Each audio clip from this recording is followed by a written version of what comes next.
শিক্ষার্থী বন্ধুরা, আর ফাউন্ডেশনের পক্ষ থেকে আমি রাসেল আহমেদ আপনাদের স্বাগতম জানাচ্ছি আজকে টিউটোরিয়ালে। আজকে আমরা দেখব ওপেন কার্ট নিয়ে কিভাবে একটি ই কমার্স সাইট তৈরি করতে হয়। তো ওপেন কার্ট হচ্ছে খুব সহজ একটি সিএমএস। এটা দিয়ে খুব সহজেই আপনি ই কমার্স সাইট তৈরি করতে পারবেন। ই কমার্স সাইট তৈরি করতে হলে আমাদের বেশ কিছু জিনিস জানতে হবে যে আমরা আসলে কি করতে যাচ্ছি। ই কমার্স সাইটে মেইনলি আমরা বিভিন্ন প্রোডাক্ট আমরা অ্যাডমিন প্যানেল থেকে অ্যাড করব, সেগুলো আমাদের সাইটে দেখা যাবে। তো ওপেন কার্ট শুরু করে ফেলি আমরা। আমি আশা করব যে যারা এই টিউটোরিয়াল দেখবেন তারা বেসিক ওয়ার্ডপ্রেস, এইচটিএমএল, সিএসএস এগুলো আগেই শেষ করে এসেছেন, বা পিএইচডি টু এইচটিএমএল এই জিনিসগুলো আগেই শেষ করে এসেছেন। তো গুগলে গিয়ে লিখবেন ওপেন কার্ট, লিখে সার্চ করলে একটা লিঙ্ক পাবেন, open cart open source shopping cart solution. এখানে গেলে একটি সাইট দেখতে পারবেন, এখান থেকে আমরা ডাউনলোড করে এটা ব্যবহার করব। তো আমরা যদি ডেমো দেখতে চাই যে ওপেন কার্ট সিএমএসটার ডেমোটা কেমন, অর্থাৎ আপনি আপনি চাইলে এখান থেকে অ্যাডমিনের ডেমো দেখতে পারেন, অথবা চাইলে এখানে স্টোর ফন্টের ডেমো দেখতে পারেন। তো আমরা প্রথমে আমরা স্টোরের ডেমো দেখি, অর্থাৎ আমাদের সাইটটা আসলে কেমন হবে ওপেন কার্ট ইনস্টল করলে। তো সেক্ষেত্রে এখানে দেখেন demo.opencart.com, এই যে একটা ওয়েবসাইট। এখানে স্লাইডার আছে, তারপরে যে বিভিন্ন ক্যাটাগরিতে যে প্রোডাক্টগুলো আছে, এবং এখানে যেই অপশনগুলো আছে, অর্থাৎ এখানে যদি আমি ক্লিক করি সেক্ষেত্রে এটা আমার শপিং কার্টে যুক্ত হয়ে গেল। তারপরে শপিং কার্টে গেলে আমি আমার প্রোডাক্টের ইনফরমেশনগুলো পাচ্ছি। এরপরে চেক আউটে গেলে আমরা এই অপশনগুলো পাচ্ছি। তো এই জিনিসগুলো ওপেন কার্টে খুব সহজেই ইনক্লুডেড করা থাকে, এগুলো আপনি ব্যবহার করতে পারবেন। তো আমরা যদি এখন ওপেন কার্ট ব্যবহার করতে চাই, আচ্ছা আমরা যদি অ্যাডমিন প্যানেল দেখতে চাই, ওয়ার্ডপ্রেসের ক্ষেত্রে আমরা অ্যাডমিনে যাওয়ার সময় আমাদের সাইটের ঠিকানা /wp admin এটা লিখি, ওপেন কার্টে আমরা লিখব শুধু অ্যাডমিন। তো এটার একটা আপনি ডেমনস্ট্রেশন এখানে দেওয়া আছে, অর্থাৎ আপনি চাইলে এটার অ্যাডমিন প্যানেলটাও টেস্ট করতে পারেন। User name demo, password demo দিয়ে আপনি লগ ইন করতে পারবেন, এবং এখানে আপনি ড্যাশবোর্ড দেখতে পারবেন। ড্যাশবোর্ডে কিছু মেনু আছে, সেই মেনুগুলো দিয়ে আমরা বিভিন্ন কাজগুলো করব, এবং আমরা এগুলো দেখব যে প্রত্যেকটার যে কি কি কাজ, সেই কাজগুলো আমরা এক এক করে দেখব। তো চলুন আমরা লোকাল হোস্টে ওপেন কার্ট ইনস্টল করি। সেক্ষেত্রে আমাদের যেটা করতে হবে, ওপেন কার্ট সিএমএসটা আমাদের ডাউনলোড করতে হবে। তো এখানে আমরা অবশ্যই লেটেস্ট ভার্সনটা ডাউনলোড করব। এখানে লেটেস্ট ভার্সনটা হচ্ছে 1.5.5.1।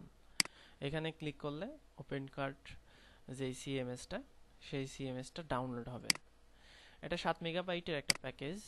তো আমরা আমাদের ওয়ার্ম সার্ভারে একটা ফোল্ডার করব।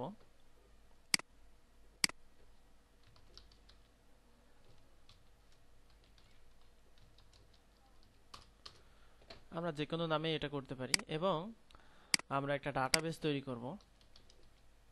লোকাল হোস্টে গিয়ে পিএইচপি মাই অ্যাডমিনে গিয়ে একটি ডাটাবেস তৈরি করব ওপেন কার্টের জন্য।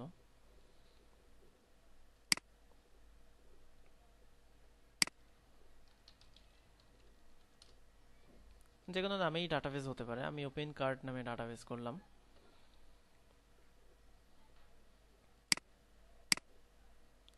ওয়ার্ডপ্রেসে যেমন বিভিন্ন প্লাগইন, থিম এগুলো আছে, আপনি চাইলে এখান থেকে বিভিন্ন ওপেন কার্টের থিম এবং যে এক্সটেনশনগুলো আছে সেইগুলো এখানে ব্যবহার করতে পারেন। এখানে প্রায় 9,000টা এক্সটেনশন আছে, অর্থাৎ আপনার যা প্রয়োজন সবই আপনি এখান থেকে পাবেন। এবং এখানে ফ্রি আছে, পেইড আছে, অর্থাৎ আপনি ফ্রিগুলো দেখতে চাইলে এখানে ফ্রিতে ক্লিক করবেন।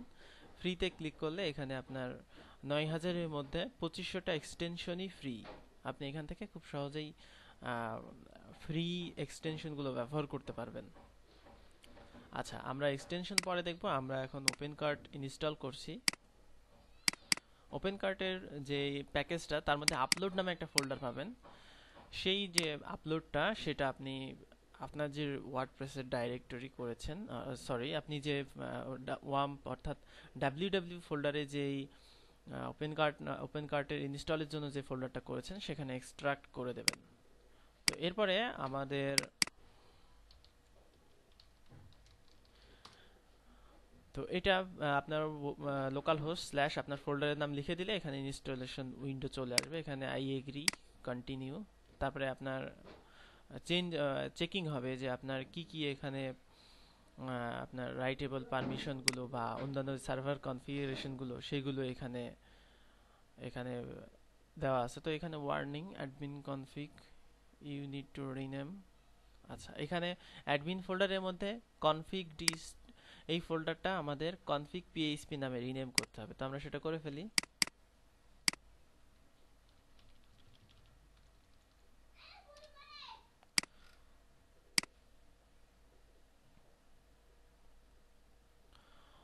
এবং আমাদের আরেকটা ফাইল আছে সেটা আমাদের রুট ডাইরেক্টরিতে আছে, সেটাকে আমাদের কনফিগ পিএইচপি নামে রিনেম করতে হবে। অর্থাৎ আমরা অ্যাডমিনের করেছি এটাকে।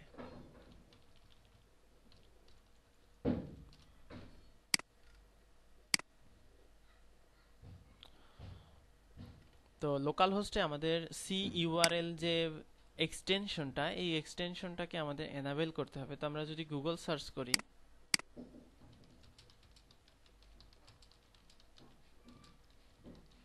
How to enable C URL in ওয়াম্প, তো আমরা এখানে দেখি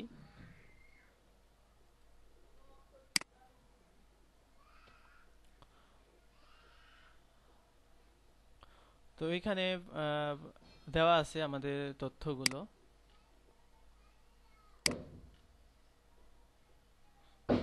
তো এটা একই তথ্য, অর্থাৎ আমরা এখান থেকে দেখি নেভিগেট, অর্থাৎ আমাদের এই লোকেশনে যেতে হবে, ওয়াম্প, এরপরে বিন, পিএইচপি, পিএইচপি ভার্সন,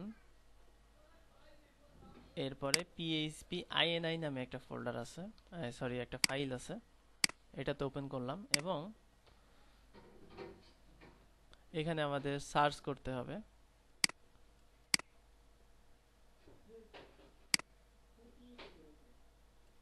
এই নামে আমরা সার্চ করি।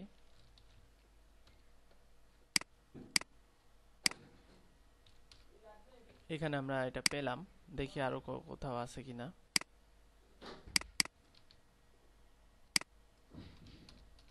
আর কোথাও নেই, অর্থাৎ এটাই। তো এখানে আমাদের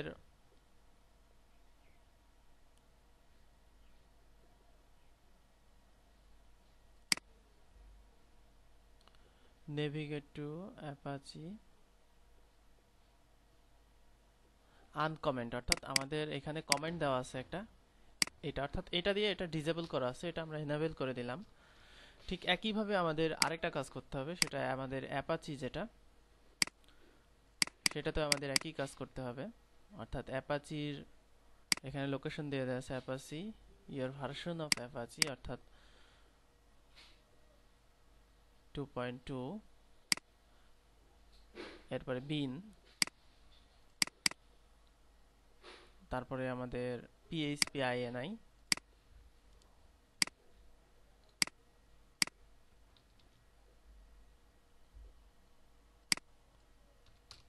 অর্থাৎ এটাকে আমরা আনকমেন্ট করলাম।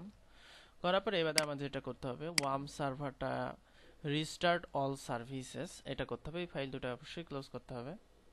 তো সেক্ষেত্রে আমাদের ওয়ার্ম সার্ভারটা রিস্টার্ট হচ্ছে, আমরা নতুন যে কনফিগারেশন করেছি সেই নতুন কনফিগারেশনে আমাদের ওয়ার্ম সার্ভারটা রিস্টার্ট হলো। এরপরে আমরা রিফ্রেশ করি যে আমাদের স্টেপ 2 এর যে সি ইউআরএল সেটা আমাদের হয়েছে কিনা। তো এখানে আমার ছোট্ট একটা প্রবলেম হয়েছিল।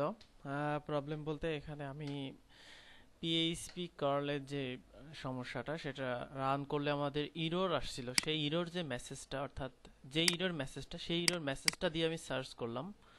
তো এখানে কিন্তু আমাদের ওয়ার্ম সার্ভারের যে ফোরাম, সেখানে একটা টপিক চলে আসলো। এখানে আমাদের যে ইরর মেসেজটা পাচ্ছিল সেটা এখানে দেওয়া আছে এবং তারা এখানে বলে দিয়েছে যে মিডিয়াফায়ার থেকে যে পিএইচপি কার্ল ডিল এই ফাইলটা ডাউনলোড করে আপনাদের ওই ফাইলের সাথে রিপ্লেস করতে হবে।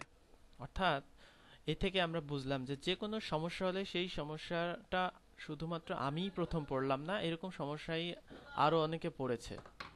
তো সেই জন্য আমরা এখানে সমস্যাটা খুব সহজেই ফিক্স করে ফেললাম।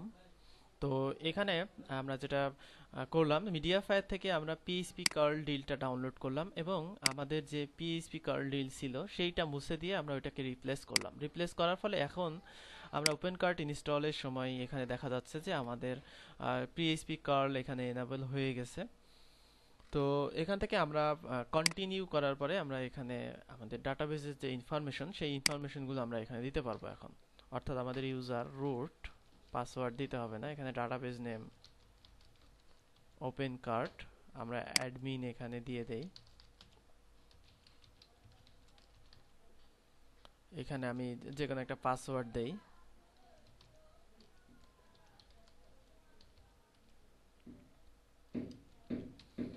তো এখানে আমরা এইটা পাসওয়ার্ড দিয়ে নেক্সট করলাম। তো এরপরে ডাটাবেজের যে ইনফরমেশনগুলো সেই ইনফরমেশনগুলো পাস হয়ে যাবে। তারপরে এখান থেকে আমরা এখন যেটা করব সেটা হচ্ছে ইনস্টলেশন ডাইরেক্টরি যেটা আছে অর্থাৎ ওপেন কার্টের সেইটা আমরা এখন মুছে দেব।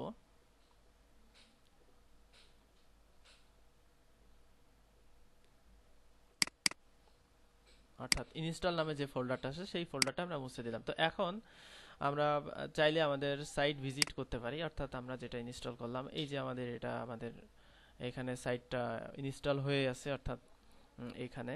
আর আমরা যদি অ্যাডমিন প্যানেলে যেতে চাই একইভাবে আমাদের সাইটের ঠিকানা /admin, এইখানে আমাদের ইউজার নেম